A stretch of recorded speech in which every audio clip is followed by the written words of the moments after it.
आलिया संसारा उठावे करा शरण जा उदारा पांडुरंगा देह हे काळाचे धन कुबीराचे तिथे मनुष्याचे काय आहे देता देवविता नेता नेबविता तिथे याची सत्ता काय आहे देह हे काळाचे धन कुबीराचे तिथे मनुष्याचे काय आहे निमित्ताचा धनी केला से प्राणी तुका म्हणे मनोनी व्यर्थ गेला देह हे काळाचे धन कुबेराचे तिथे मनुष्याचे काय आहे विढाला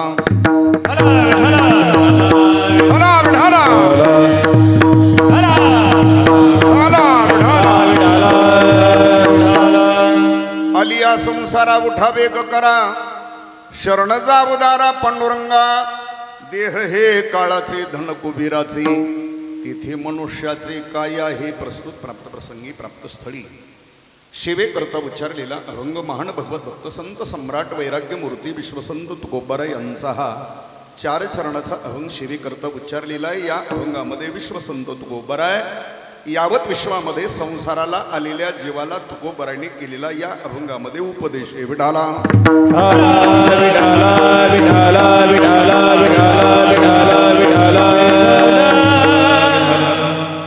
पांडुरंग करू प्रथम नमन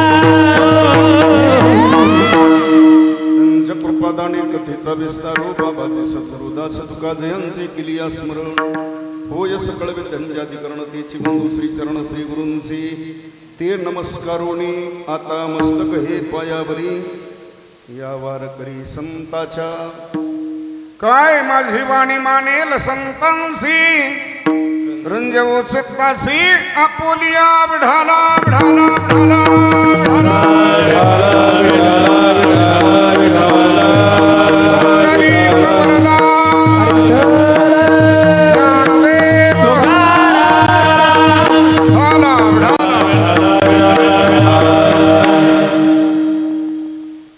शिवेला सुरुवात करण्यापूर्वी थोडासा परिहार तो म्हणजे असा आजची ही कीर्तन सेवा काही निमित्ताने आहे आपणा सर्वांना ज्ञात आहे तरी सांगण्याचं तात्पर्य इतकंच आहे की ज्यांचं आपण प्रथम पुण्य स्मरण करतोय ते वैकुंठवासी विठ्ठल गजाबा धस पाटील त्यांना जाऊन आपल्यातून 1 वर्ष पूर्ण झालं म्हणून प्रथम श्राद्धाच्या प्रथम पुण्यस्मरणाच्या निमित्ताने आपण उपस्थित असलेले सर्व आप्तेष्ट नातेवाईक ग्रामस्थ भजनी मंडळी आणि त्यांचे सर्व स्नेही, पंचकृषीतून आलेली सर्व परमार्थ प्रेमी मंडळी आणि महाराष्ट्रातील एक दिग्गज मंडळी आज या कार्यक्रमाच्या निमित्ताने आपल्या गावामध्ये उपस्थित आहेत. तसं त्यांना आणणं काही तसं एवढं सोपं, पण हा एक योगायोग म्हणा. त्या दृष्टीने सर्वांच्या उपस्थितीत संपन्न होत असलेला एक दिवशी हा पुण्यस्मरणाच्या निमित्ताने कार्यक्रम आहे. ज्यांचं आपण पुण्यस्मरण करतोय त्यांनी आपल्या जीवनामध्ये स्वतःच्या वाटेला आलेलं कर्म बिनचूक करत सत्सत्वीय बुद्धीने जीवन जगत, कुटुंबाकरता दिलेलं आयुष्यभर योगदान, कुटुंबाकरता घेतलेलं श्रम, कुटुंबाला दिलेली योग्य दिशा आणि स्वतःच्या वाटेला आलेलं कर्म सत्सत्वीय बुद्धीने करत एक वर्षापूर्वी त्यांनी इहलोकाची यात्रा संपवली. त्यांच्या पश्चात पाठीमागे त्यांची पत्नी तोळाबाई विठ्ठल धस आणि 2 सुपुत्र संतोष विठ्ठल धस आणि लक्ष्मण संतोष विठ्ठल धस. अर्थात त्याच परिवाराने आपल्या पितृऋणातून उतराई होण्याकरता आजच्या मितीला हे कर्म करत आहे. कारण पितृ आणि मातृ यांचं जे ऋण असतं आपल्याला, त्या मातृपितृ ऋणातून उतराई होण्याकरता हे मागील मंडळींनी कर्म करायचं. ते गेल्यापासून ते कर्म चालू. मग आजच्या मितीला 1 वर्ष पूर्ण झाल्यानंतर ते कर्म आपण करतो. मग आजच्या मितीला जे जे केलेलं कर्म असतं, कर्म कोण करतंय? मुलं करतायत ना, पितृ ऋणातून उतराई होण्याकरता. मग आजच्या मितीला जे जे केलेलं कर्म असतं, मग घरी विधी केला असेल ब्राह्मण देवतेकडून, ज्ञानदान असेल, वस्त्रदान, द्रव्यदान, अन्नदान, जे जे पुण्यकर्म आपण करतो हे कर्म मागील मंडळींनी करायचं. पण केलेल्या कर्माचं पुण्य पितरांना प्राप्त व्हावं याच उद्देशाने करण्याची परंपरा अर्थात पद्धती ही अनादी कालापासून चालत आली. आणि त्याच मुलांनी आपल्या पितृ ऋणातून उतराई होण्याकरता आजच्या मितीला हे कर्म करतायत. त्याच निमित्ताने ही कीर्तन सेवेचं आयोजन आहे. त्यांना जाऊन आपल्यातून 1 वर्ष आज बरोबर पूर्ण झालं. जावं लागलं हा मृत्यू लोकातला नेमे दंडक आलेला कोणी असो, त्यांना जाऊन 1 वर्ष झालंय म्हणजे आपण सुद्धा 1 दिवस त्याच रस्त्याने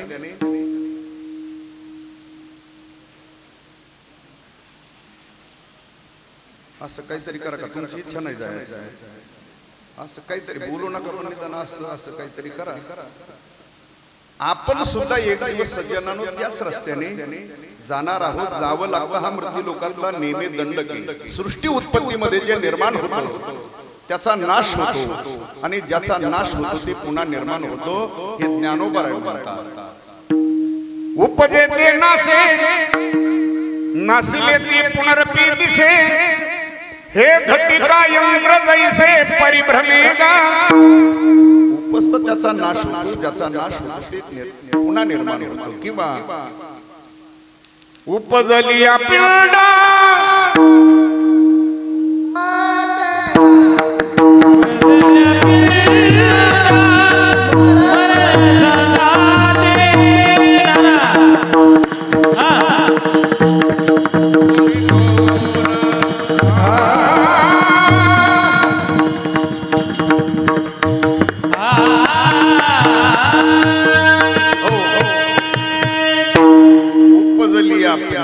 मरण सांगाते.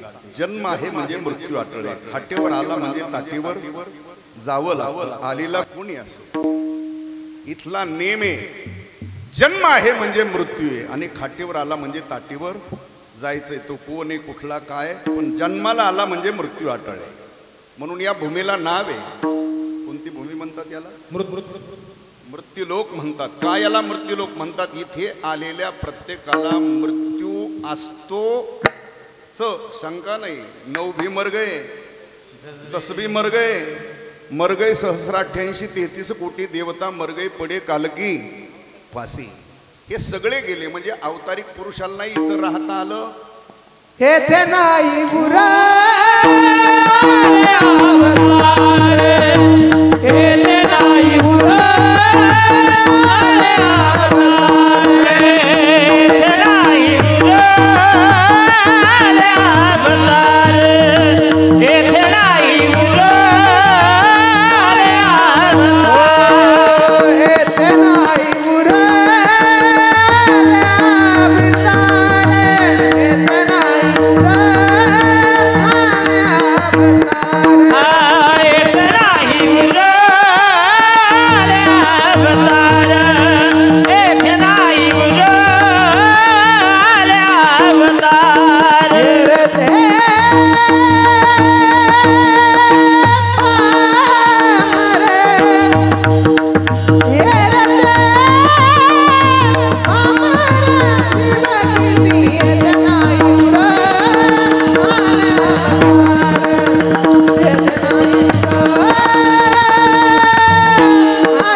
नाही गुरु आले अवतार. महाराज म्हणतात अवतारिक पुरुषांना सुद्धा इथं राहता आलं नाही. आल्यानंतर जावं लागलं. ईर ते पामर जीव किती आपण तर सामान्य जीवेत. कारण आतापर्यंत जे जे या भूमीत आले ते कोणी थांबलं, कोणी थांबलेलं. आज मेला बाप मसना गेला, देखत देखत नातू पंतू तोही पैसा झाला. हे सगळे गेले बोसाई. आजा मेला, पंजा मेला, बाप मसना, देखत देखत नातू पंतू तोही तैसा. किंवा महाराज म्हणतात पीर मरे पैगंबर मरे, मर गए जिंदा जोगी, जपी तपी संन्यासी मर गए हकीम रोगी. हे सगळे गेले बोसाई. पीर गेला, पैगंबर गेला, जपी गेले, तपी गेले, ऋषी गेले, मुनी गेले, योगी गेले. तसं आपण सुद्धा एक दिवस जाणार आहेत. हे सर्वाला ज्ञात आहे. पण प्रत्येकाचा समज आहे, प्रत्येकाचा भ्रम आहे. कोणता? आपल्याला जायला अजून असा समज आहे प्रत्येकाचा. आपल्याला जायला अजून दिल्ली तो बहुत दूर आहे असा समज आहे. पण नीट ऐका, वार 7च आहे. किती वार आहे? 8वा वार नाही, 7 वारापैकी आपण सुद्धा एका कोण्यातरी वारी निश्चित जाणार आहे. जायचंय प्रत्येकाला. पण तुकोबाराय म्हटले स्मरण ते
त्यासी नाही. कशाचं स्मरण नाही जीवाला. ऐका, आपण आलोय कुठून याचंही ज्याला स्मरण नाही, या मृत्यू लोकामध्ये आल्यानंतर आपल्याला काय करायचं याचंही ज्याला स्मरण नाही, आपल्याला जायचंय कुठे याचंही ज्याला स्मरण नाही, आणि त्या शुद्ध ब्रह्मचैतन्याचा आणि आपला काही अनन्य संबंध आहे याचंही ज्याला स्मरण राहिलेलं नाही, अशाच जीवाला मायबाप संतांनी शास्त्राने उपदेश केलेला आहे. आलिया संसारा म्हणजे संसाराला आलेल्या जीवा. आलिया संसारा उठा वेग करा, शरण जा उदारा.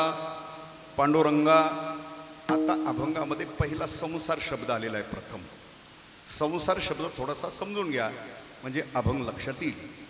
कारण संसार हा शब्द, संसार हे वाक्य उच्चारल्याबरोबर प्रत्येकाच्या लगेच लक्षात येतो. काय संसार येतो ना लक्षात? कोणता? हाच ना, सीतेवाडी. काय झालं? हो, वायर हल्ला का? बरं, हातच नाही लावत.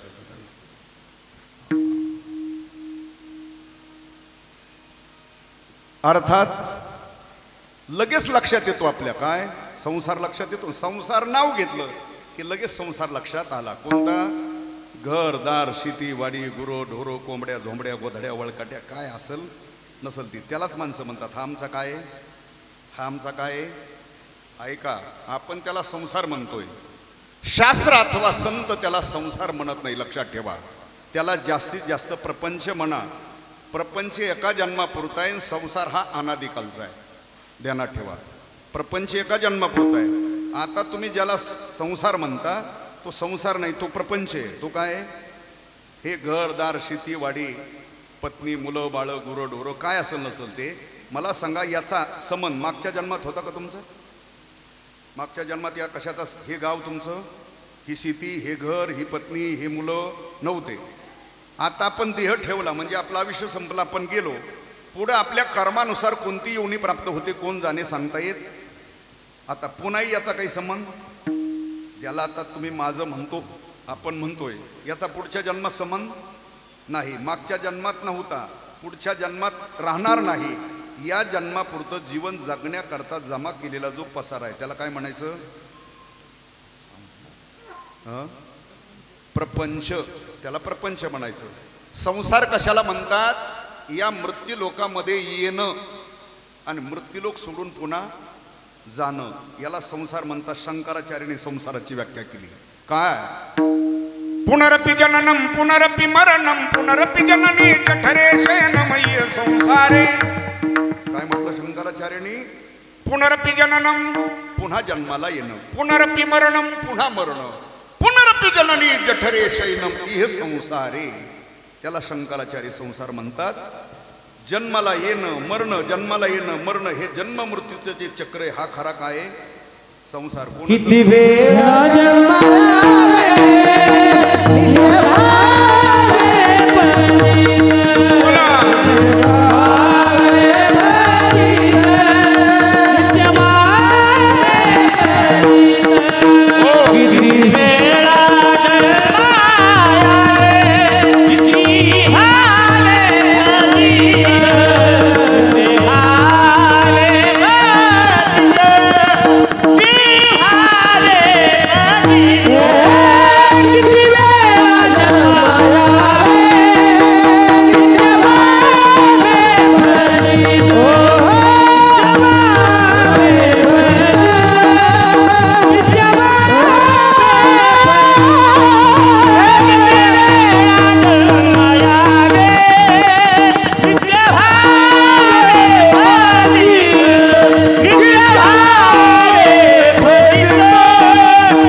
जन्मा यावे नित्य व्हावे मनवोनी जीव भ्याला. जन्माला येणं आणि मरणं हा खरा काय? हा खरा काय? संसार. शंकराचार्याचं मते, तुकोबरायचं मते, ज्ञानोबरायचं सुद्धा तेच मते ना, बरोबर? काय मते ज्ञानोबरायचं? हो महाराज. वा. अगा उपजणे आणि निमणे हे साचची जे का मानणे तया जीव लोक मी म्हणे संसारी हण. ज्ञानोबराय म्हणतात अगा उपजणे आणि निमणे म्हणजे जन्माला येणे आणि म्हणजे हे जन्म मृत्यूचं जे चक्र आहे हा खरा काय? संसार हा खरा काय? आणि अशा जन्म मृत्यूच्या चक्रामध्ये फिरणाऱ्या जीवाला महाराजांनी केलेला उपदेश आलिया संसारा म्हणजे संसाराला आलेल्या जीवा, आलिया संसारा. मग संसाराला आलेल्या जीवाला तुकोबरांनी उपदेश केला का? त्याचं कारण आहे, जन्म मृत्यूच्या चक्रामध्ये जो फिरणारा जीव आहे हा अनादी कालापासून जन्म मरणाचं दुःख भोगत दुःख भोगत दुःख भोगत दुःख भोगत इथपर्यंत आलेला जीव आहे. आणि जन्म जन्मांतरामध्ये भोगलेल्या दुःखाची जाणीव या त्रिभुवनामध्ये एकाच वर्गाला आहे, ते फक्त संत आहे. आणि त्या दुःख जे जीवाने भोगलेले अनादी कालापासून त्याची जाण संताला असल्यामुळे संतांनी आपल्याला उपदेश केला. कारण 84 लक्ष योनीची भ्रमंती करीत असताना महाराज म्हटले, एक एक योनी कोटी कोटी मग लागवे वारा. एका एका योनीमध्ये कोट्यावधी फेरी अशी 84 लक्ष योनीची भ्रमंती फिरत फिरत फिरत फिरत जीवाने कमी दुःख भोगलेलं नाही. ऐका, जीव पशु झाला, प्राणी झाला, कृमी झाला, कीटक झाला, झाड झाला, दगड झाला, जीव दगडाच्याही खाली गेला. ज्ञानोबाराय म्हणतात स्थावरा तळवटी जलपती. स्थावर म्हणजे दगड, दगडाच्याही खाली ज्ञानोबाराय म्हणतात योनी प्राप्त झाली. म्हणजे एवढं दुःख भोगीत भोगीत भोगीत भोगीत इथपर्यंत आलेला जीव आहे. दगडाच्याही खाली योनी प्राप्त झाली. कोण आहे दगडाच्या खाली?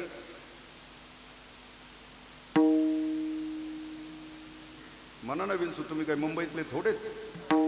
दगडाच्या खाली कोण आहे? विंसू आहे. पाहिलाय आपण. पाहिल्यावर माणसं म्हणतात काय जय हरी चला घरी. मग कशाने मारतात त्याला? त्याला वेगळं कुऱ्हाड भाला बंदूक पिस्तूल काही लागत नाही, बुटाने किंवा चपलानेच मारतात. कुणाला? का? त्याचं कारण आहे, मनुष्य देह प्राप्त होऊन सुद्धा वाईट केलेलं जे कर्म आहे त्याची ती योनी. विठाला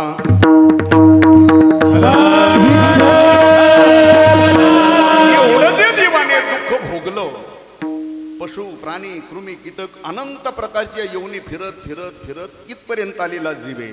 मग एवढं दुःख भोगलेलं जीवाने त्याची जाण फक्त संताला असल्यामुळे त्यांनी आपल्याला उपदेश केलेला आहे. आलिया संसारा म्हणजे संसाराला आलेल्या जीवा. अनादी कालापासून आपण इथं येतोय, इथून जातोय. मला सांगा, किती वेळा आपण वेगवेगळे शरीर वेगवेगळा देह धारण करून या मृत्यू लोकात आलोय? इथून किती वेळा गेलोय? आपल्याकडे काही मोजमाप? 10-5 वेळा, 100, 200, 1000, 500 काही सांगता येईल? काही सांगता येणार नाही. आपला विषय सोडून द्या. साधू संतांनी या बाबतीत हात टेकवलेत. साधू संतांनी अहो महाराजासारख्याने म्हणावं, किती जन्म झाला फेरा गणित नाही जे दातारा. हे साधू संतांनी म्हणावं, किती जन्म झाला फेरा गणित नाही जी. याचा अर्थ आपण अनादी कालापासून फिरत फिरत फिरत इथपर्यंत आलोय.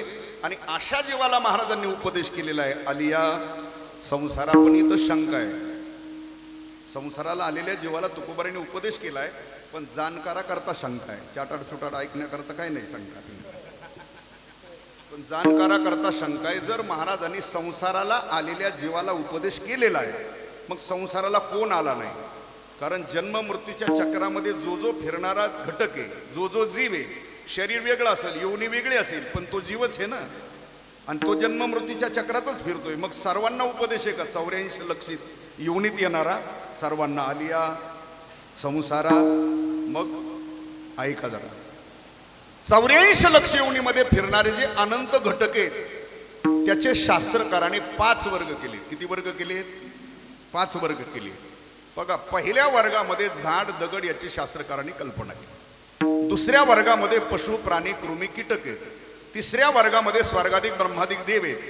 चौथ्या वर्गामध्ये ऋषी मुनी योगी आहेत. आणि 5व्या वर्गामध्ये राहिलेले तुम्ही आम्ही नरदेहाला आलेले जीव आहेत. असे घटक आहेत. किती? हे सगळे संसार चक्रात फिरणारे. मग नेमका उपदेश कोणाला आहे? आपण तर सगळे संसार चक्रात आहे, आलिया. मग नेमका उपदेश कोणाला आणि का?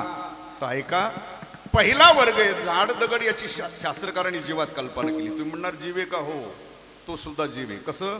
कुठलंही बीज आहे, अंकुर दशेला प्राप्त झालं, मातीचा पाण्याचा संबंध आला, ते बीज अंकुर दशेला प्राप्त झालं. म्हणजे त्या बीजातून त्याचा काय झाला? जन्म झाला ना. तोच वृक्ष पुढे मोठा झाला. 100, 200, 500, 1000 वर्षांनी होईना त्या वृक्षाचा नाश. म्हणून त्याची जीवात कल्पना केली. म्हणजे ते, आणि जो भूमीत दगड आहे ना आत, शास्त्रकाराचं मत आहे तोही कालांतराने थोडा थोडा काय होतोय? वाढतोय. म्हणून त्याची कल्पना केली. म्हणजे ते संसारात त्यांचं वर्णन केलं. संसाराला आलेले ते संसार करत करत नाही, संसार त्यांना कळत नाही, संसारातून तरुण जाण्याचं ज्ञानही त्यांना नाही. म्हणून जरी संसार चक्रा शास्त्रकारांनी त्यांचं मत मांडलेलं असेल पण तुकोबरायचा उपदेश त्यांना ग्राह्य होत नाही. चला पुढे दुसरा वर्ग आहे पशु प्राणी कृमी कीटक. तेही संसाराला आलेले व्यावहारिक दृष्टीने प्रपंच करतात. व्यावहारिक दृष्टीने तुमच्या माझ्यासारखाच प्रपंच करतात, वेगळं काही नाही. कारण आता माणसं म्हणतात जगात बुद्धिवान प्राणी कोणता असं म्हणतात, पण बघा किती बुद्धिवानातला बुद्धिवान असला तर अन्नच खातो ना. बुद्धिवानातला बुद्धिवान असला तर निवाऱ्यातच. फरक एवढा सर, एखाद्याचा कुटीचा बांधलेला असेल, एखाद्याची झोपडी असेल, पण निवाऱ्यातच राहत. बुद्धिवानातला बुद्धिवान असला तर 2, 5, 1000, 10,000 मीटरचं वापरीत असेल. काय हा एखादं 20 रुपये मीटरचं वापरीत असेल, पण वस्त्रच ना, अन्न वस्त्र निवारा. फरक एवढाच असेल पण वेगळा काही नाही. पण माणसं म्हणतात जगात बुद्धिवान प्राणी कोणता हा, पण व्यावहारिक दृष्टीने जीवन जगण्याचं ज्ञान पशु पशवादिकांनाही आपल्यापेक्षा चांगल्यापैकी असं काही समजायचं नाही. महाराजांनी वर्णन केलं,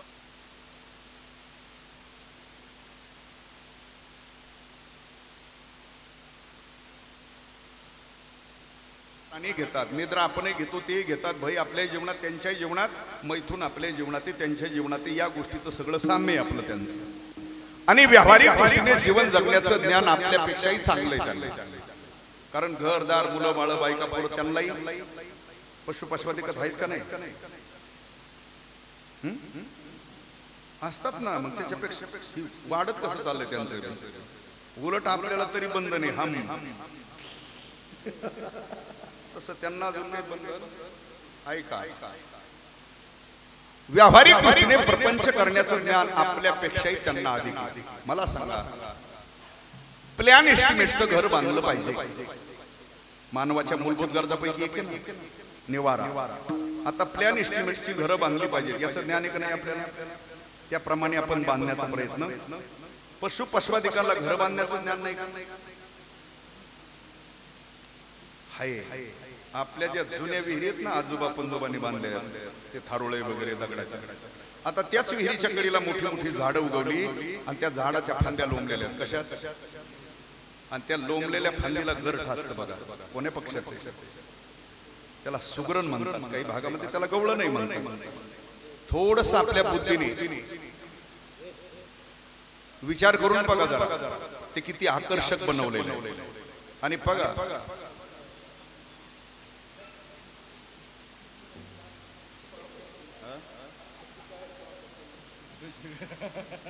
मला चालायचं नाही तर पहिली इच्छा राहिली असेल त्याची,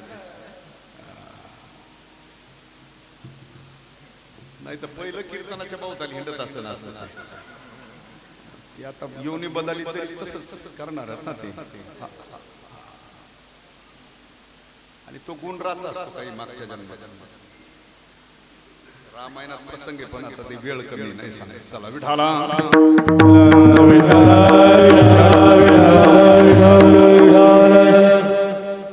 त्या सुगरणीने ते घर विणलेले. थोडीशी कल्पना करा, एक गवताची काडी चुचीत पकडून आणली. कशात आणलेली?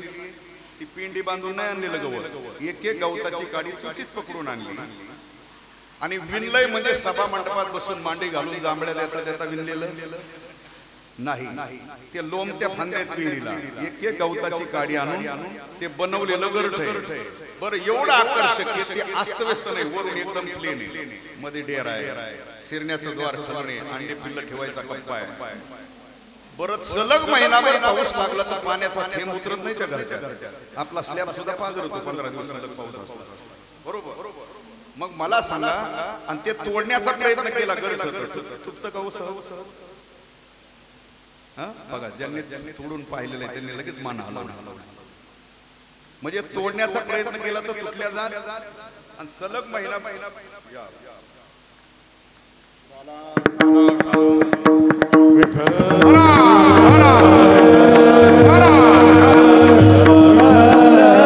सलग महिनाभर पाऊस लागला तर पाणी उतरत नाही, तोडण्याचा प्रयत्न केला तर तुटल्या जात नाही. आता ते त्या सुगरणीचं घर आहे, पण कोणत्या इस्टिमेट मधलं आहे ते? प्लॅन मधलं आहे का? प्लॅन मध्ये नाही पण तरी घर बांधण्याचं ज्ञान आपल्यापेक्षा त्यांना आहे. साठवणुकीचं ज्ञान आहे आपल्याला. द्रव्य म्हणा धान्य म्हणा साठवतो ना आपण. उद्या दुष्काळ पडला अडचण आली तर आपलं शिल्लक असलं हे ज्ञान आहे आपल्याला. धान्य साठवतो द्रव्य साठवतो. पशु पशवादिकालाही ते ज्ञान आहे. साठवून आपण शेतकरी सगळ्याच्या दारात एक पाळलेलं असतं. काय गेलं ना काय प्रत्येकाच्या दारात पाळलेलं असतं. तुम्हाला कुठेतरी तुमच्या परिवाराला बाहेर कार्यक्रमानिमित्त जायचं. सकाळी संध्याकाळला एक भाकरी टाकली त्यांनी खाल्ली आणि पुन्हा तुमच्या लक्षात आलं आपल्याला कदाचित वेळ होऊ शकतो यायला. पुन्हा निघताना दुसरी टाकली. त्याला काही अपेक्षा नाही पण त्यांनी यांचा चोळा बघितला. हे सगळे बरं हे संध्याकाळी कधी येतील सांगता येईल. वेळ झाला तर एखाद्या आश्रमात जीवन येऊ शकतात हवे रोडला. मग उद्या संध्याकाळी आपली अडचण नको म्हणून ते पुत्र भाकरी उचलतं साईडला जातं कुठंतरी उभरतं पायाने आणि पुरून ठेवतो. अडचण आली तर पुन्हा आपली खाता येईल. म्हणजे साठवणुकीचं ज्ञान आहे ना. बरोबर. आपल्याकडे शेतामध्ये ज्या वेळेला गहू करतो गहू ज्या वेळेला आपला कापणीला येतो त्याच्या अगोदर त्या शेतात त्यांचा मामा राहतो. कोण त्याला माहिती पूर्वीसारखं काही मजुराची गरज नाही. मालक एका दिवशी फोन करून मशीन बोलून घेईल अर्धे एक तासात काढून नेईल. उद्या आपली अडचण नको म्हणून तो सुद्धा आपलं गोडवान गच्च बरोबर गच्च भरून ठेवतो गोडवान. कोण पण त्या मूर्खाला एवढीच अक्कल नाही. गहू कापल्यानंतर 4-8 दिवसात महिना 15 दिवसात आपल्या गोडवानाच्या वरून मालकाचा फिरणार आहे. काय पलटीचा. तेवढीच अक्कल नाही कुणाला. उंदराला त्याचं जसं आहे तसं आहे काय तुमचं मनाने म्हटले ते तरी बरं आहे. आपण सुद्धा दुसऱ्याला फसवून वाद लावून आमकं ढमकं तमकं करून आपणही गोडवान भरितोच ना. पण आपल्याला तरी कुठं माहिती या गोडवानाहून एक दिवस काळाचा फिरणार आहे. काय नांगर फिरणार आहे ना. पण त्याच्या भानातच नाही ना आपण. मला हे एवढंच सांगायचंय की व्यावहारिक दृष्टीने जीवन जगण्याचं ज्ञान पशु पशवादिकालाही आपल्यापेक्षा चांगलं आहे. असं काही नाही. आपणही प्रपंच करतो आपल्यासारखंच ते करतात. व्यावहारिक दृष्टीने जीवन जगण्याचं ज्ञान आहे पण उद्धरून जाण्याचं ज्ञान त्यांच्याकडं. महाराज म्हणतात पशु काय पाप पुण्य जाणती उत्तम मध्यम भोग भोगिती काही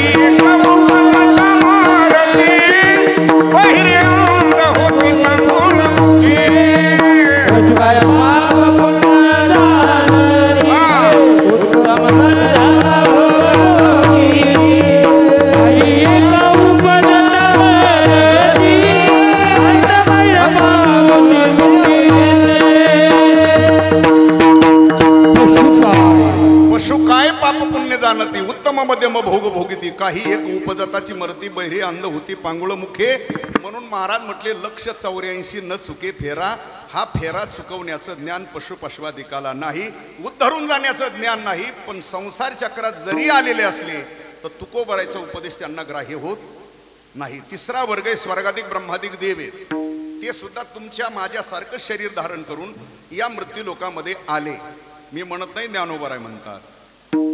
मनती संसारी जन्मिजे यज्ञाधिक कर्म किजे मग स्वर्ग सुख भोगी दे मनोहर. तुमच्या माझ्यासारखं शरीर धारण करून इथं आले पुण्य प्राप्त केलं आणि पुण्याच्या बळावर ते स्वर्गात भोग भोगण्याकरता गेले. आता स्वर्गामध्ये दिव्य भोग आहेत पण तिथं गेल्यानंतर त्यांच्या लक्षात आलं काय की आता हे स्वर्गातले भोग आहेत पण कुठपर्यंत आहेत पुण्य आहे तोपर्यंत. हे तुका म्हणे जाती पुण्यक्षय अधोगती पुण्यक्षय अधोगती पुण्यक्षय अधोगती.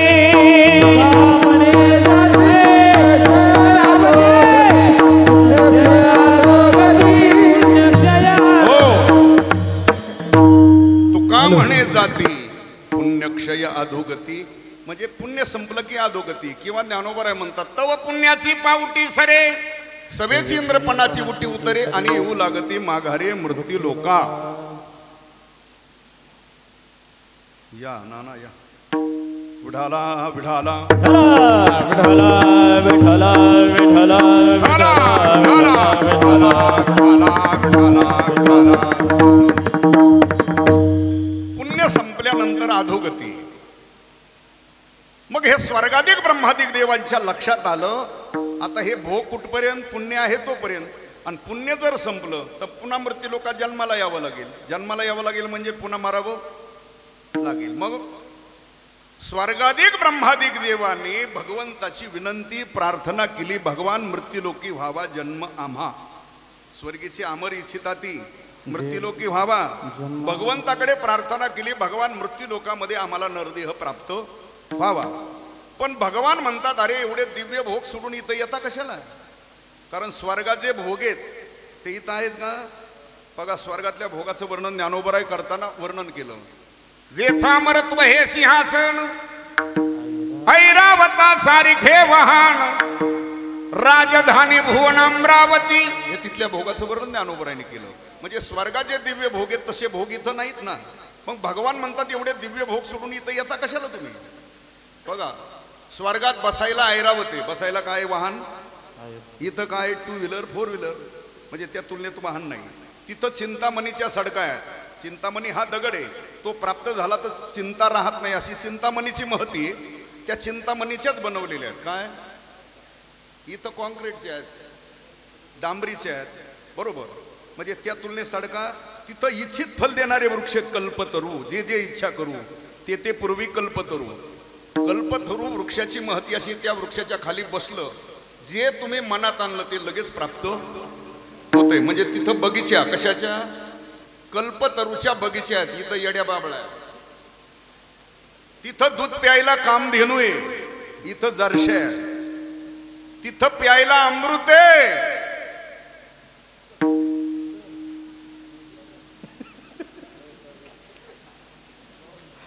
इथं चहा मनात आपण कीर्तनात अमृत तुल्य उर्फटी चहा. हा आलं लक्षात. त्या तुलनेत इथं पेय नाही. रंभा उर्वशी तिलोत्तमा मेनका अशा सुंदर स्त्रिया तिथे आहेत. त्या तुलनेत मृत्यू लोकामध्ये स्त्रिया नाही. दुसरं कारण आहे स्वर्गामध्ये पुण्य आहे तोपर्यंत, म्हणजे 500 वर्ष मनुष्य राहिला तर जसाच्या तसा राहतो. म्हणजे शरीरात कुठलाच बदल होत नाही, दृष्टी कमी होत नाही, ऐकणं कमी होत नाही, दात पडत, केस पिकत, सुरकुत्या पडत, जसाच्या तसा राहतो. कुठं? म्हणून मला वाटतं इथल्या म्हाताऱ्यांनी लवकर निघायला पाहिजे. पुढं हा त्याला वाटतं अजून माझं काही झालेलं नाही. काय होय विठाला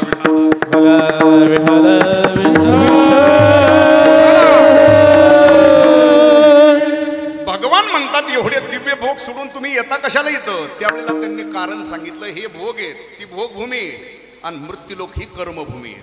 उद्धरून जाण्याचं साधन इथंच करता येतं. वारी, भजन, कीर्तन, पारायण, नित्यनेम, नामस्मरण, अन्नदान, दान धर्म हे इथंच करता येतं. स्वर्गात काही नाही. तिथं फक्त सोप्या भाषेत सांगू का, तिथं गेल्या फक्त मजा हाणायचं काम आहे. म्हणजे भोग आहेत तिथं. ती भोगभूमी ही कर्मभूमी. मग एवढे दिव्य भोग सोडून तुम्ही येता कशाला? तर त्यांनी सांगितलं तिथं भजन कीर्तन नामस्मरण करायची व्यवस्था नाही, मुक्त होण्याची व्यवस्था नाही. तिथं नारायण नामे होऊ जीवन मुक्त. ते इथं आम्हाला जर हे शरीर प्राप्त झालं तर इथं येऊ नारायण परमात्म्याचं गुणगान करून आम्ही जीवनमुक्त होऊ. मग मला सांगा स्वर्गाधिक ब्रह्माधिक देव जीवनमुक्त होण्याच्या प्रयत्नात आहेत. त्यांना उपदेश करायची गरज आहे का? व्यवहार असा सांगतो ज्यांनी बॅग भरली, वळकुटी बांधली, गाडी टाकली, खांद्यावर पाता घेतली नाही तर गळ्यात टाळ घेतला आणि रस्त्याला लागला. कोण्या? हा रस्त्याला लागला आणि त्याला म्हणायचं का हो चला येता काय वारीला? त्याला अरे तो सगळ्या तयारीने रस्त्याला लागलेला आहे, त्याला वारीला येता का म्हणायची गरज?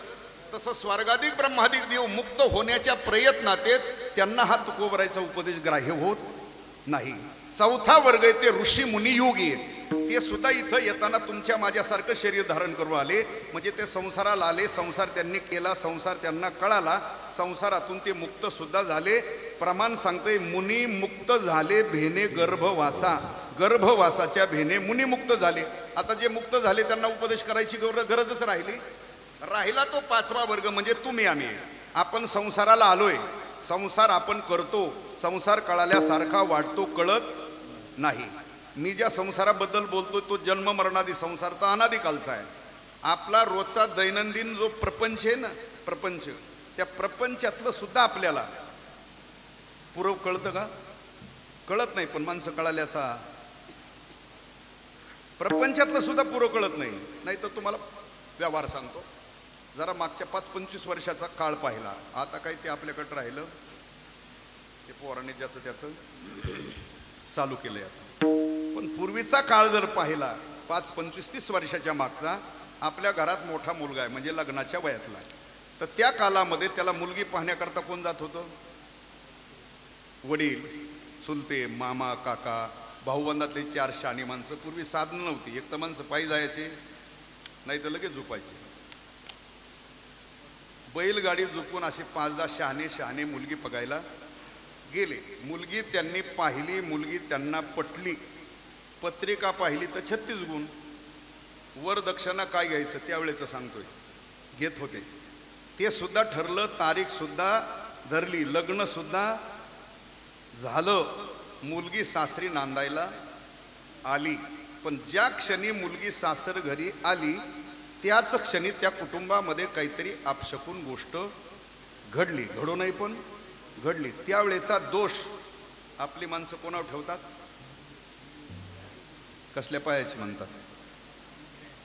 हा, पांढऱ्या पायाची म्हणतात. कुणी आपिशा पायाची म्हणतात, ज्याच्या त्याच्या पंथाप्रमाणे संप्रदायाप्रमाणे म्हणतात. हा हा, आपिशा पायाची, पांढऱ्या पायाची, आमक्या पायाची, ढमक्या पायाची. मग आता कळाला का तुम्हाला पाय तिचा पांढरा आहे का आपिसा आहे? बरं, त्याच्या अगोदर 10-5 वर्षात त्या कुटुंबामध्ये अपशकुन गोष्ट घडली नाही असं नाही ना, 10-5 वेळा घडली असेल. पण त्यावेळेचा दोष आपली माणसं ठेवतात कुणावर?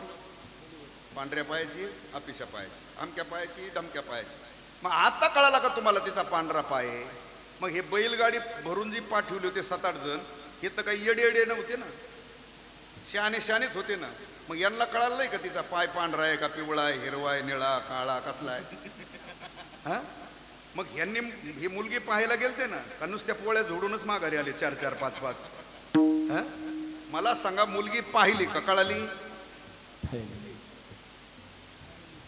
हा, पाहिली, कळाली, ऐका बरं. त्या मुलीचा आपल्या कुटुंबाशी येणारा संबंध आहे 60-65 वर्षापुरता. आता तर काही 100 नाही, आता 60-70 म्हणा. 10-20-25 वर्षाचं आयुष्य वडिलाकडे गेलेलं आहे. राहिलेलं उर्वरित आयुष्य 60-65-70 वर्षापुरतं जी आपल्या घरात येणारी मुलगी, ती सुद्धा आपल्याला कळत. आणि मी ज्या संसाराबद्दल बोलतोय तो अनादिकालचा संसार आहे ना, जन्म मृत्यूच्या चक्रामध्ये राहटीत फिरत आलेलो. याच्यातलं काय कळतंय आपल्याला? आपण संसाराला आलोय, संसार करतो, संसार कळाल्यासारखा वाटतो, कळत नाही. पण तरुण जाण्याचं ज्ञान 84 लक्ष योनीमध्ये फक्त आपल्याकडे, म्हणून आपल्यालाच उपदेश आहे. विठाला, मी असं म्हणेल, महाराज हे 84 लक्ष योनीतले अनेक जीव सोडे तुकोबरायने, आणि आपल्यालाच का उपदेश केला? तर त्याचं कारण सांगतो. ज्याला हे शरीर प्राप्त झालंय ना, नरदेह, मानवी जीवनामध्ये 5 महत्वाचे मूल्य प्राप्त झालेले आहेत, म्हणून आपल्याला उपदेश केला आहे. कोणते? समय, सामुग्री, स्वातंत्र्य, सामर्थ्य आणि ज्ञान. हे फक्त आपल्याकडे. आणि कहे ज्ञान नाही कोठे, आणि कहे ज्ञान नाही कोठे, कहे ज्ञान नाही कोठे, आणि कहे ज्ञान नाही कोठे.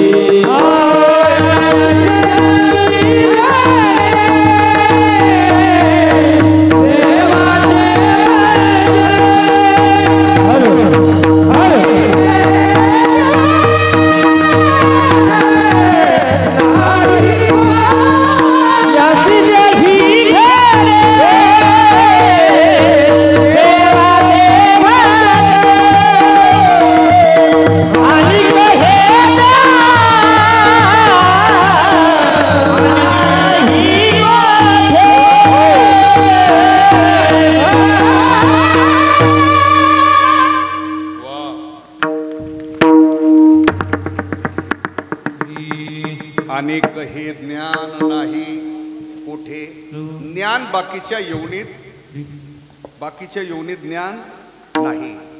समय कशाला म्हणायचं? मनुष्य देह प्राप्त होणं याला शास्त्रात समय म्हणते.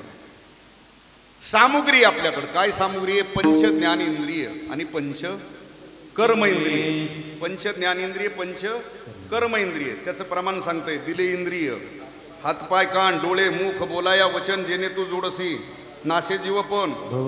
म्हणजे समय प्राप्त आहे, सामुग्री आहे, ज्ञान आहे. स्वातंत्र्य का नाही आपल्याकडं? आपल्याला स्वातंत्र्य आहे, बाकीच्या योनी स्वातंत्र्य नाही. तुम्ही ठरवलं आज जायचं कुठं? जामगाव आले का नाही? पण आपल्याच घरी पाळलेले बैल गाय घोडा म्हैस काय असेल नसेल ते त्यांनी ठरवलं जायचं. स्वातंत्र्य काय यायचं? आपल्याला स्वातंत्र्य. काय काय स्वातंत्र्य? ऐका.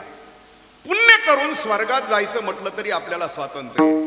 आयुष्यभर फक्त पापच करून नरकात जायचं म्हटलं तरी स्वातंत्र्य. ज्ञान प्राप्त करून मुक्त व्हायचं म्हटलं तरी स्वातंत्र्य.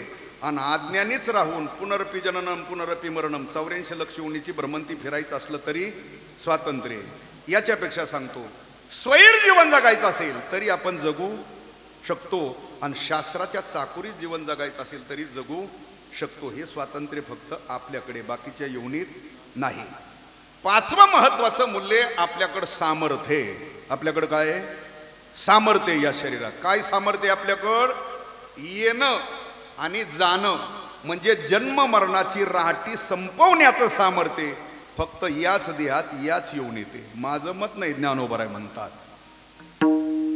तैसे येण्याची शरीरे शरीरा येणे सरे किंबहुना येरधारे चिरा पडे. हे ज्ञानेश्वरी सांगत आहे. भागवत काय सांगत आहे?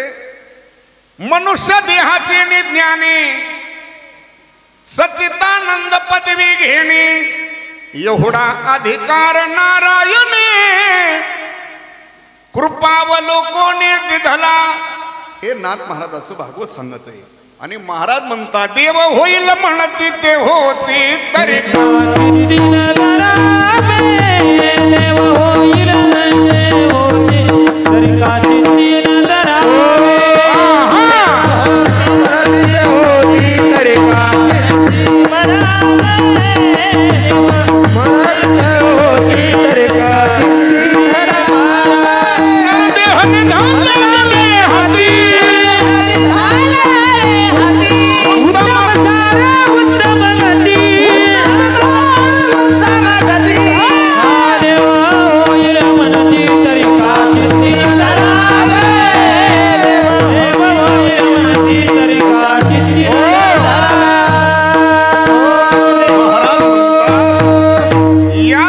सामर्थ्य एवढं की या देहाने तुम्ही देव व्हायचं ठरवलं तर देव सुद्धा होऊ शकता. हे आपल्याकडे सामर्थ्य.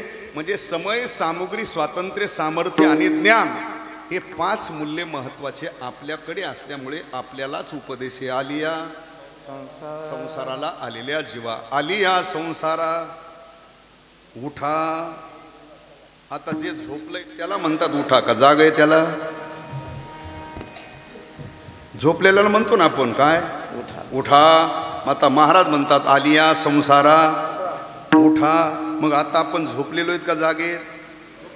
आपल्या दृष्टीने जरी डोळे उघडून जागे असलो तरी शास्त्राच्या दृष्टीने आपण कसे झोपलेलो आहेत. मी म्हणत नाही, महाराज म्हणतात बोल बोले आ बोले जागे बाहेर आत निजले कैसे घरात घर फुल केले नेनो अंधार ना उजडले का वासुदेव रे जागे बाहेर आत निजले.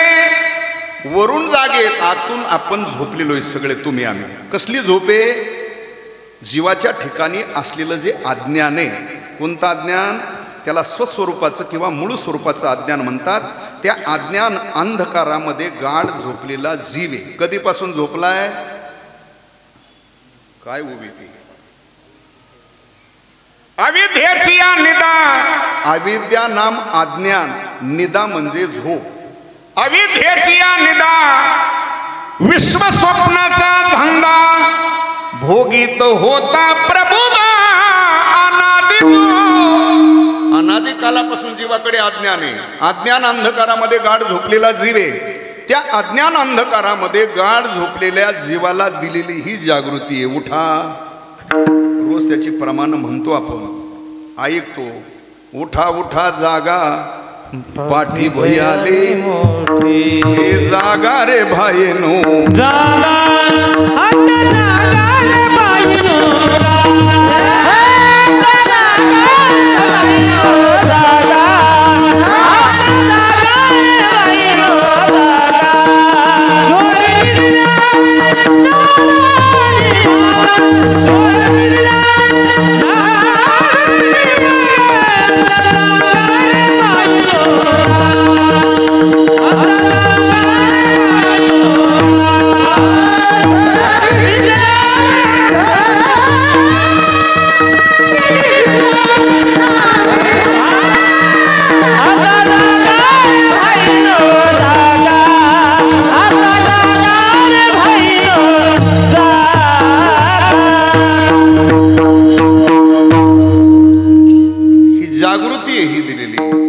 जागे उठा जागे माया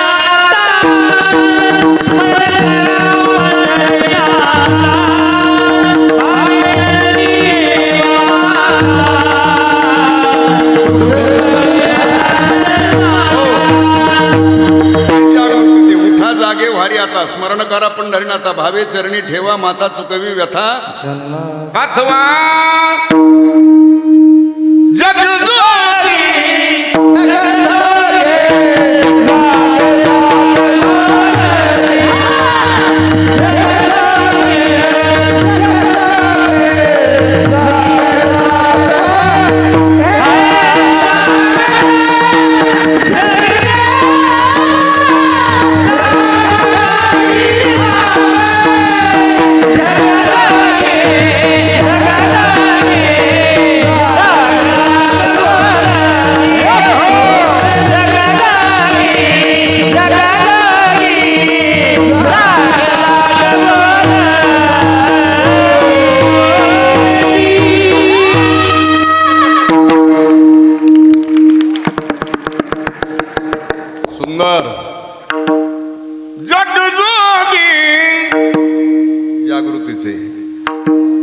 जागृती देणारी प्रमाण आहे.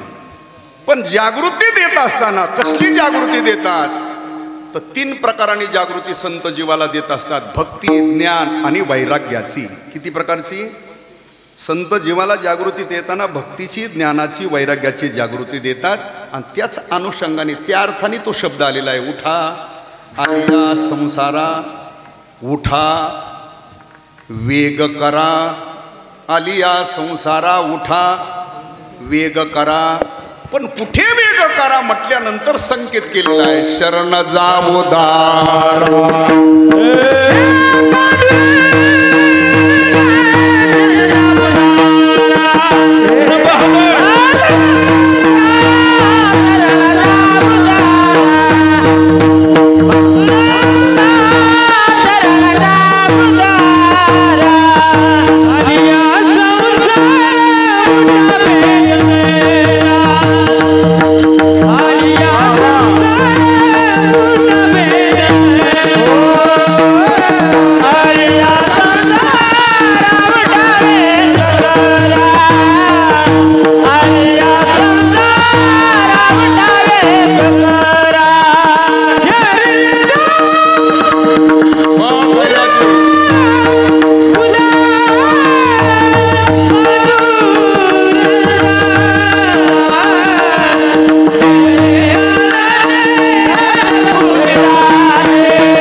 करा. पण कुठे संकेत केलाय? शरणजा उदारा पांडुरंगा.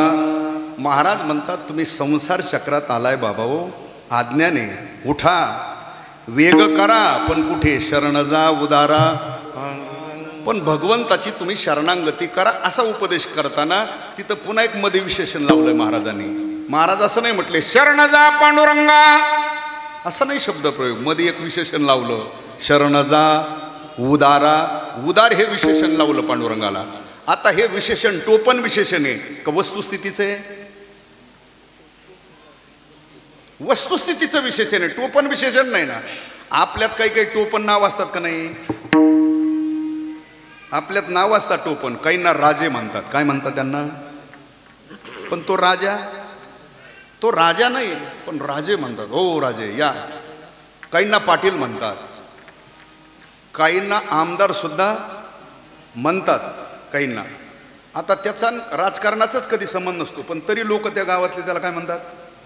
आमदार म्हणतात. तो आमदार आहे का? टोपण विशेषण म्हणतात त्याला, म्हणजे पद त्यांच्याकडे ते नाही, टोपण विशेषण. बघा काही काहींना घरी जाऊन विचारतात, मावशी ओ मावशी राजे आहेत का घरी?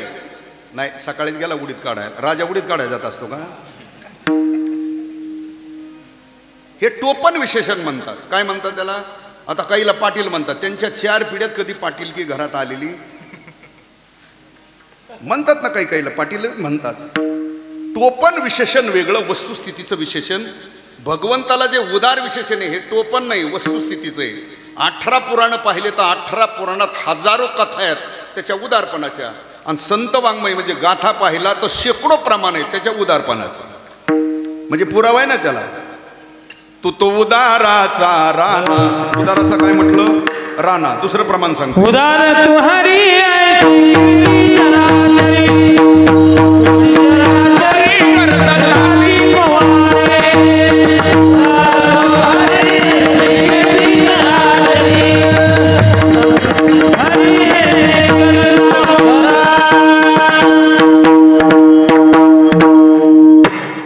उदार तू हरी ऐसी कीर्ती चराचरी.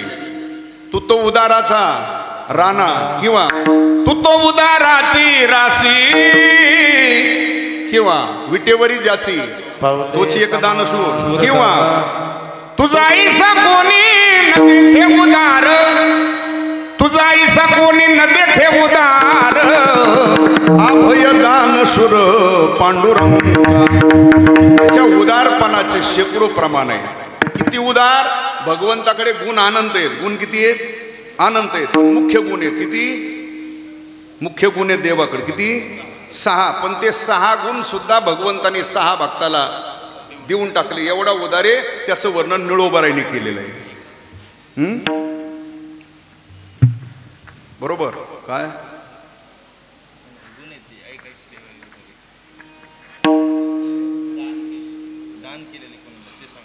हा, आता तुला ते ओवी सांगायची होती, ऐका यशस्वी अवधारी ज्ञान वैराग्य. मला ते नाही सांगायचं. ते 6 गुण आहेत. ते 6 गुण भगवंतानी 6 भक्ताला दिले, त्याचं निळोबारायने वर्णन केलं ना. यसे थोरविला मारुती, बिभीषण केला लंकापती, अवधार्य देऊन कर्णा हाती कीर्ती दिगंतरी मिरविली, ज्ञाने उपदेशिला चतुरानन, ऐश्वर्य वाढविला अर्जुन, वैराग्य शुकादे बाजून ब्रह्म सनातन पावविला, असं निळोबारायने वर्णन केलं. म्हणजे एवढा उदार आहे. भगवंताचे मुख्य 6 गुण सुद्धा भगवंताने भक्ताला देऊन टाकले, म्हणून ते उदार विशेषण लावलंय. तुकोबारायला आठवलं जागा शिल्लक होती म्हणून उदार असं गेलेलं नाही. शरण जा उदारा पांडुरंगा, त्याच्या हजारो कथा आहेत, बघून घ्या.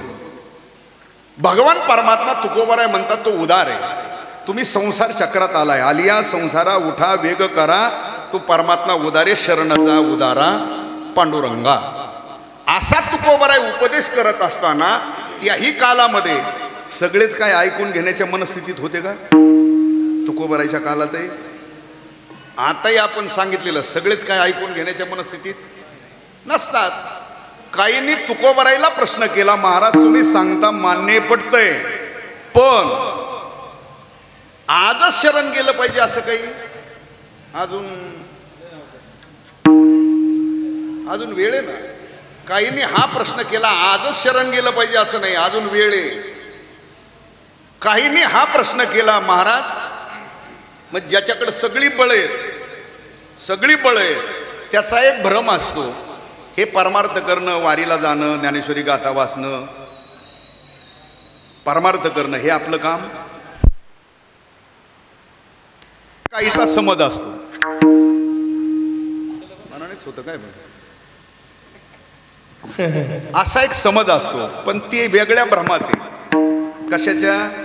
अनेक प्रकारची जी बळ आहेत ना, त्याच्यावर त्याला वाटतं आपलं हे परमार्थाचं काम. पण मला वाटतं अशा माणसाला एकदा सोहळ्यात घेऊन गेलं पाहिजे, माऊलीच्या सोहळ्यात एवढी मोठी माणसं चालतात की ज्याचा रोजचा व्यवहार, रोजचं प्रपंचाचं बजेट, ज्याचं कुटीवर रोजचं येणं असतं, कुटीवर, ते सुद्धा माणसं चालतात. कुठं तुझं कुठं दुकान लावितो, अब्जाधीश माणसं माऊलीच्या सोहळ्यात चालतात. मग त्यांना नाही का, त्यांच्याकडे बळ नाहीत का? सगळी आहेत ना. तुकोबारायचं म्हणणं आहे, बाबा करू करता येईल ही भाषा का चालत नाही? त्याचं कारण आहे परमार्थ, शरणांगती, भजन, वारी, नामस्मरण करायचंय. ते कशाने करायचं? या शरीराने करायचंय, देहाने करायचं ना. जोपर्यंत शरीर सुदृढ आहे तोपर्यंत तुम्हाला वारी, भजन, पूजन करता येईल. पण महाराज म्हणतात करू करता येईल म्हणजे अजून तू 50 वर्ष राहणारे, 25 वर्ष, 30 वर्ष राहणारे, असा काही बॉन्ड केलेला आहे का तारीखवार देहाचा? इथं तर महाराज म्हटले, ग्रासगिळी सत्ता नाही हाती, हातात घेतलेला घास खाऊ याची आपल्याकडे शाश्वती. ज्ञानोबा आहे तर त्यापेक्षा पुढे जाऊन बोलले, काळा नळाची तोंडी घातलेली लोण्याची उंडी, मासी पाक पाकडे तवये. ज्ञानोबा आहे तर म्हटले, मासीने हलवलेले पंख पाहू याची सुद्धा आपल्याकडे शाश्वती नाही. एवढी गॅरंटी. आता कधी कधी माणसं गप्पा मारताना म्हणतात, अहो महाराज आम्ही दिवसभर आज संगच होतो, ते अमक्या कार्यक्रमाला गेलो, तिथून तमक्या कार्यक्रमाला गेलो, तिकून इकडं आलो, आमच्या घरी आलो, चहा घेतला, आणि माझ्यापासून ते त्यांच्या घरी गेले, लगेच मला फोन आला, ते गेले हे महत्वाचं नाही, ते आतापर्यंत टिकले हे महत्वाचं आहे. आलं का लक्षात? गेले हे महत्वाचं नाही, आतापर्यंत ते वाचून आलो येथवरी हे महत्वाचं आहे, गेले ते महत्वाचं नाही. आलं लक्षात? मग करू करता येईल हे महाराज म्हणतात चालत नाही बाबा. हे शरीर आहे, या शरीराने तुला साधना करायची. बरं हे चिरकाल टिकणार? एक तर दुसरं कारण आहे, हे पंचमहाभूताचं शरीर आहे. पृथ्वी, आप, तेज, वायू, आकाश, पंचमहाभूताचं शरीर आहे. काही काळापुरतं उष्ण घेतलेलं आहे. देह तो पाचाचा, अनिलासी उसना शेखी ज्याचा त्याला देणे लागे. पंचमहाभूताचं शरीर काही काळापुरतं घेतलंय आणि उष्ण घेतलेलं असतं, त्याच्यावर पूर्ण आपली सत्ता नसते, ते परत करावंच लागतं. आणि महाराजांचंही प्रमाणे ऋण, वैर, हत्या या गोष्टी कदापि तुकोबाराय म्हटले चुकत. म्हणजे एखाद्याचं ऋण घेतलेलं बुडू वज देऊन गेलं पाहिजे, नाही तर पुढच्या जन्मात बैल होऊन त्याच्या दारात चालावं लागतं, असं शास्त्र आहे. ज्याला काय करायचं ते ज्याने त्याने बघायचं. जाताना आपलं कोणाशी वैर नसावा. कोणाशी असतं, भाऊबंदात असतं, राजकारणात असतं, वैर असतं. पण आपल्या लक्षात आलं ना, आता आपलं काही खरं, मग आपल्या मुलाला लावायचं, त्याला बोलून घे इकडं, ज्याचं ना आपलं आयुष्यभर जमलं नाही त्याला सुद्धा बोलून घ्यायचं, आणि एकच म्हणायचं, बाबा काय झालं गेलं ते आता सोडून दे, माझं काही खरं. आणि आपल्याला जरी वाटलं ज्याचं ना आपलं आयुष्यभर पटत नाही ना, आपल्याला जर कळालं की ती आता शेवटच्याच घटका मुजते, आपण स्वतः होऊन जात तिथं, काही अडचण त्याच्यात कमीपणा. मला हेच सांगायचं आहे की तुकोबाराय म्हटले जाताना कोणाशी वैर नसावा, एक, कोणाचं ऋण आपल्यावर नसावा, दोन, आणि तिसरं कारण सांगितलंय, हत्या घडू नाही. म्हणजे माणसाची नाही, 2 पायाच्या 4 पायाची सुद्धा. का मी म्हणत नाही, गाता सांगतोय. तुकोबाराय म्हटले, मांस खाता हौस करी जोडोनी वैरी. आता मजा वाटते खायची, पण पुढच्या करता तू वैर करून ठेवलेलं आहे. तसं पंचमहाभूताचं शरीर काही काळापुरतं उष्ण घेतलंय, ते परत करायचंय. म्हणजे याच्यावर आपली पूर्ण सत्ता. पंचमहाभूताचं शरीर आहे, एक तर याच्यावर सत्ता काळाची. कोणाची? काळाची आहे ना. काळ करीत बैसला असे, घडी घडी काळ अजून किती आहे, बरोबर. आयुष्य जाता हे पहा, काळ जपत असे महा. म्हणजे त्या देहाने भगवंताची शरणांगती करायची, ज्या शरीराने तुम्हाला परमार्थ करायचा आहे. हे पंचमहाभूताचं शरीर आहे, आणि याच्यावर आपली सत्ता नाही. सत्ता कोणाची आहे? काळाची आहे ना. काळाचे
सत्ता नाही. महाराज म्हणतात देह हे काळाचे, देहावर सत्ता काळाची.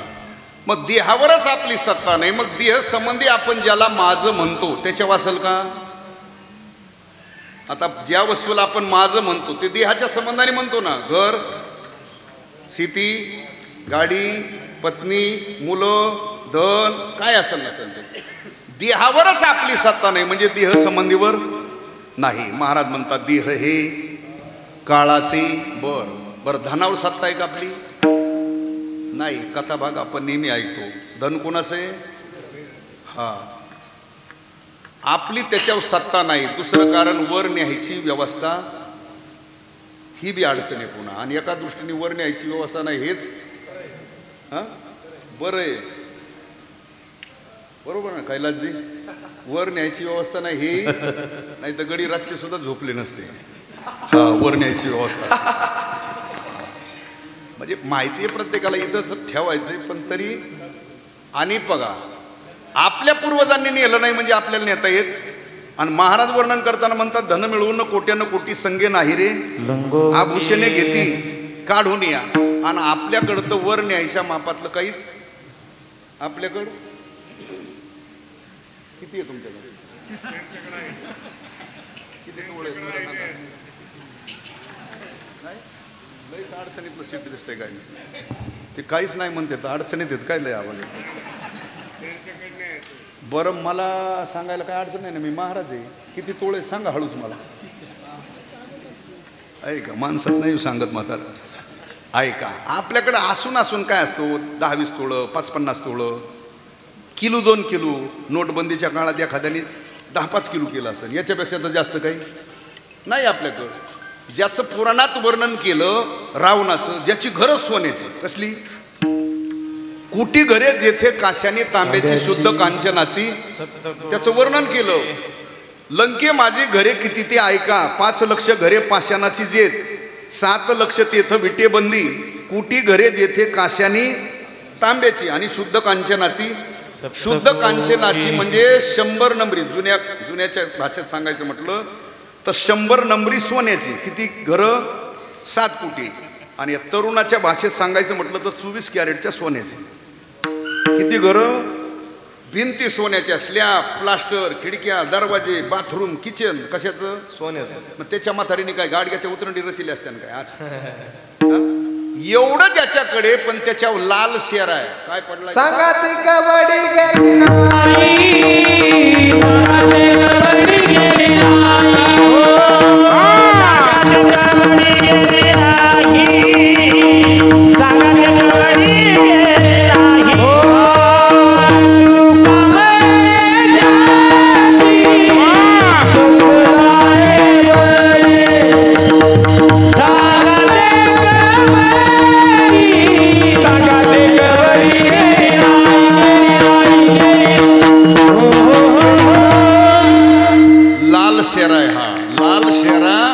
पास झाल्यावर असतो का नापास?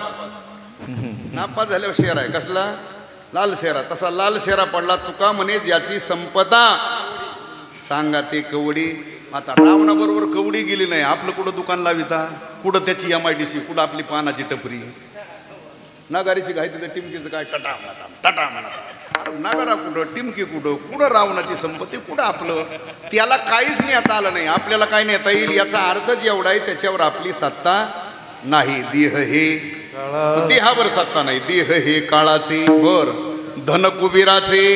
तुकोबर आहे म्हटले. इथं आपली काय सत्ता आहे? तिथे मनुष्याचे.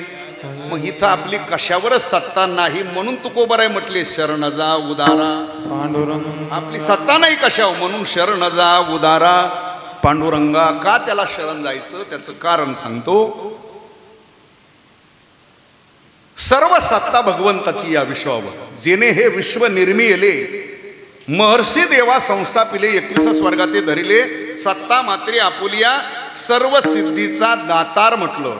जयापासून सकळ महिमंडळ ही, ज्याच्यापासून हे सगळं निर्माण झालं. जो सूत्रधारे मालके भरण पोषण करणारा, कर्तुम अकर्तुमान्यथा कर्तुम शक्ती संपन्न असलेला भगवान.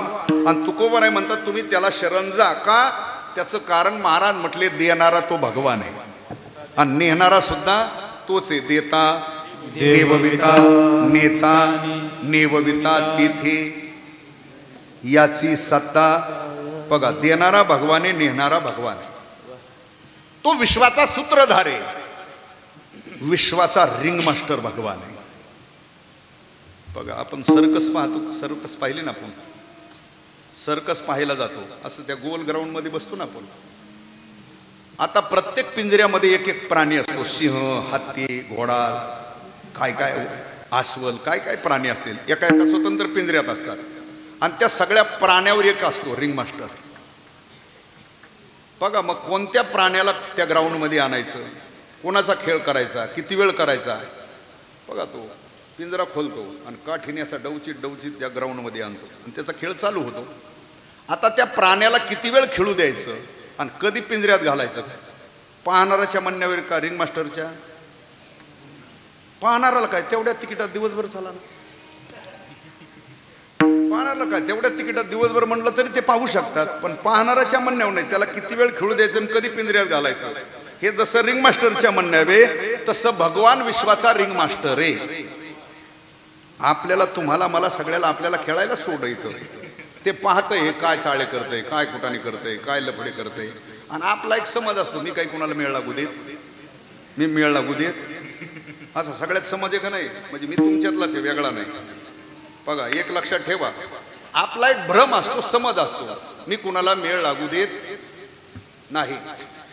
ऐका, तुम्ही तुमच्या कुटुंबाला वैयक्तिक फसवू शकता, गावाला फसवू शकता, तालुक्याला फसवू, जिल्ह्याला फसवू, राज्याला फसवू, देशाला फसवू शकता.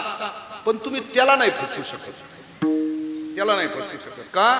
त्याला विश्वत चक्षु म्हणतात. म्हणजे जो एका क्षणात विश्वाला पाहतो त्याच्या दृष्टीतून काही वजा होत नाही. सोप्या भाषेत सांगू का?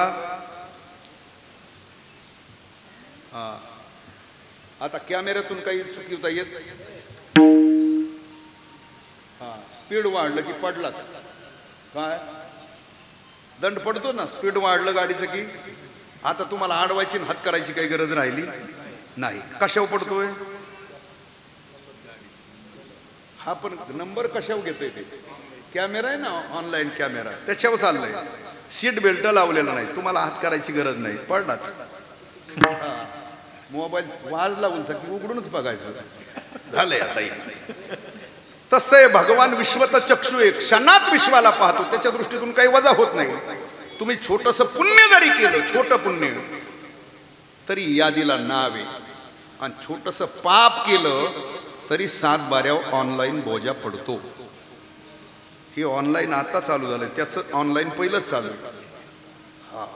बघा छोटं जरी पुण्य केलं तरी यादीत नाव आहे. बघा रामप्रभूच्या सेवेच्या यादीमध्ये पहिल्या क्रमांकाला नावे खारुताईचं. कोणाचं नाव आहे? किवडी ती एवढीच आहे ना ती खारुताई, काय म्हणतो आपण तिला? हा खडी तीच. हा तसा शब्द तिला खारुताई, पण आपण इकडे बेडाकडे असल्यामुळे, जिल्ह्यातल्या असल्यामुळे तसं म्हणणारच ना. खडी खारुताई. ऐका, रामप्रभूच्या सेवेच्या यादीत पहिलं नाव आहे तिचं. ज्या वेळेला सेतू बांधायला सुरुवात झाली, आता सगळे वानर दगड मोठे मोठे आणू देत होते. आता तिचं शरीर नाही ना तेवढं मदत करायला त्या सेतू तयार करायला, तरी ती पाण्यात जायची, समुद्राच्या कडेला थोड्या पाण्यात अंग ओलं करायची, वाळूमध्ये ती रीती ना समुद्राच्या कडेला, त्याच्यात एक लोळाटी मारायची, वल्या अंगाला चिकटायची तिच्या, काय तशीच यायची ना. आल्यावर सेतूवर अंग झटकायची, पुन्हा जायचं, अंग ओलं करायचं, वाळूत लोळाटी मारायची, चिकटलेली वाळू घेऊन यायची. बरं एवढे मोठे वानर त्याच्यात ती बायपास येत होती का मधून येत होती, कधी ट्रिप टाकून जात होती. बरं प्रत्येक ट्रिपला काय 1.5 ब्रास येत होती. एवढी वाळू तिच्या अंगाला चिकटून येत होती, एवढीच. तरी रामप्रभूच्या दृष्टीतून तिची सेवा वजा झाली नाही. पहिल्या क्रमांकाला नाव आहे. कुणाचं? म्हणजे त्याच्या दृष्टीतून काही वजा होत नाही पुण्य.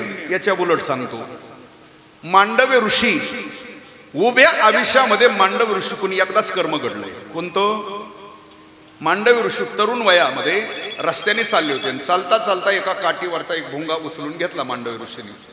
त्याचा एक पाय कुरतडला, त्याच्यात खोसला, काय आणि राहिलेला खालचा आहे त्याला एक दांडक केलं. गुररागथानी केलेल्या गाड्यांच्या लगेच लक्षात येत ते पडकात उद्या केलं बिंगर.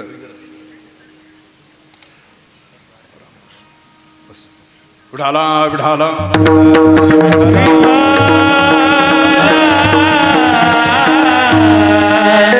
एवढंच कर्म उभ्या आयुष्यात घडलंय. कुणा करून काय माहिती. मांडवी ऋषीकडून परिणाम शेवटच्या क्षणामध्ये मांडवी ऋषीला सुळाव दिलाय. क्षमा झाली नाही. आजन्म ब्रह्मचारी व्रताचं पालन करणारे पितामह भीष्माचार्य सामान्य विभूती नाही, फार मोठी आसामी. भीष्माचार्य म्हणजे एका क्षणात विश्वाचा नाश करायची पावर होती. कुणाची. एक एकाचे निमन व्यापारी हे विश्वची होय संहरे. आजन्म ब्रह्मचारी व्रताचं पालन केलंय पितामह भीष्माचार्य. एकदाच कर्म घडलंय भीष्माचार्याकडून उभ्या आयुष्यात. रस्त्याने चालले, चालताना एक सरडा आडवा आला. तो असा मोठा असतो ना, असा चालतो, रंग बदलतो, लाल पिवळा हिरवा होतो, त्याला घोयऱ्या सरडा काहीतरी म्हणतात. बरं हेतू वाईट नव्हता भीष्माचार्यांचा. तो रस्त्यात आहे, छोटा रस्ता आहे.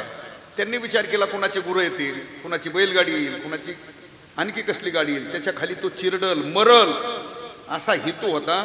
म्हणून तो बाणाच्या टोकावा असा उचलला आणि रस्त्याच्या बाजूला तो फेकला. जिथं फेकला तो नेमका लिडुंगाच्या फणीव पडला. ते पूर्वी असायचे गावकरी, ते लिडुंगाचे झाड, त्याला ते काटे असायचे, ते एवढाले लाल फळं यायचे, ते लसपीस असायचे.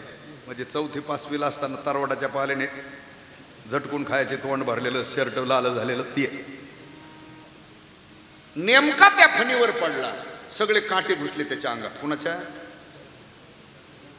शर्टाचे. बरं जाणून बुजून फेकलाय का. हेतू ये वाईट नव्हता. रस्त्यात आहे, चिरडन मलर म्हणून फेकला, पण नेमका त्याच्यावर पडला. सगळे काटे घुसले. उभ्या आयुष्यात तेवढंच कर्म घडलंय. कोणाकडून.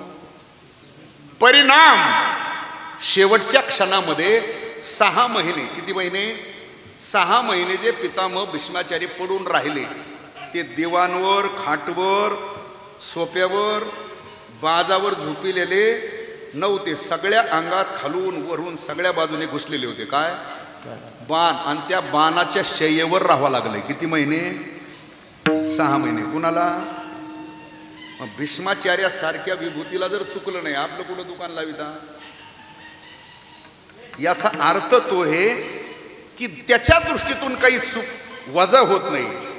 पुण्य असो अथवा पाप असो म्हणून त्याला विश्वतचक्षु म्हणतात. आणि देणारा तुकोबर आहे म्हटले तोय. देता देवविता, नेता नेभविता. तिथे याची सत्ता, तिथं आपली काही सत्ता नाही. देणारा तोय, नेणारा तोय. इथं आपली कशावरच सत्ता नाही, सगळी सत्ता त्याची. म्हणून महाराज म्हटले शरण जा उदारा पांडुरंगा. पण तुकोबर आहे म्हटले. तसा वेदांत शास्त्राच्या दृष्टीने विचार केला तर तसा देह खरा नाही. वेदांत शास्त्राच्या दृष्टीने आधी देह काय खरा. देह संबंधी पसारा, बुजगा बने चोरा रक्षण आईसे भासत असे. म्हणजे वेदांत शास्त्राच्या दृष्टीने तो देह खरा नाही.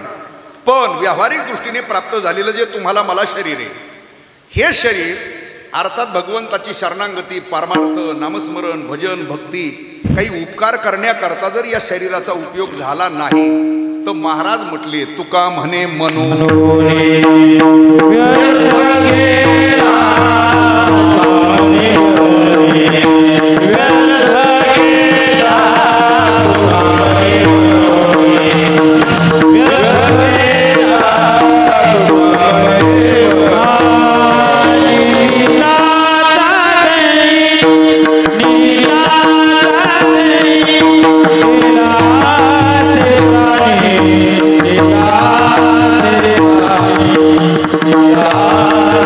Yeah.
गेला गेला गेला तुका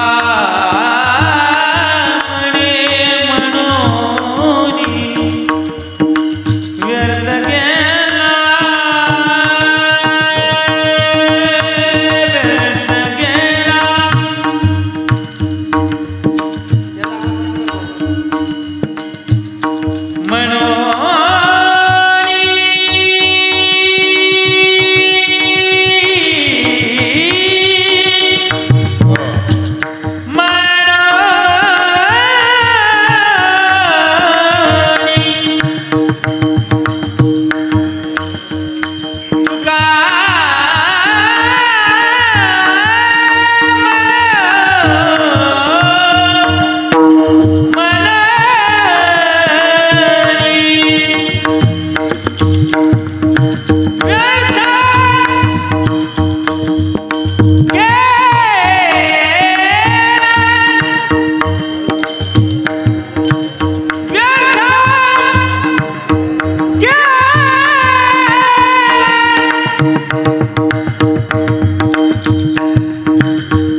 निमित्ताचा धनी केलासे प्राणी तुका म्हणे म्हणून वाया गेला अथवा व्यर्थ गेला देह हे काळाचे धन कुबेराचे तेथे मनुष्याचे काय आहे भजन करा विठोबा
शब्दशः अर्थ मी आपल्या समोर ठेवण्याचा प्रयत्न केला. जे योग्य आहे ते मायबाप संतांचं आहे, गुरुजनांचं आहे.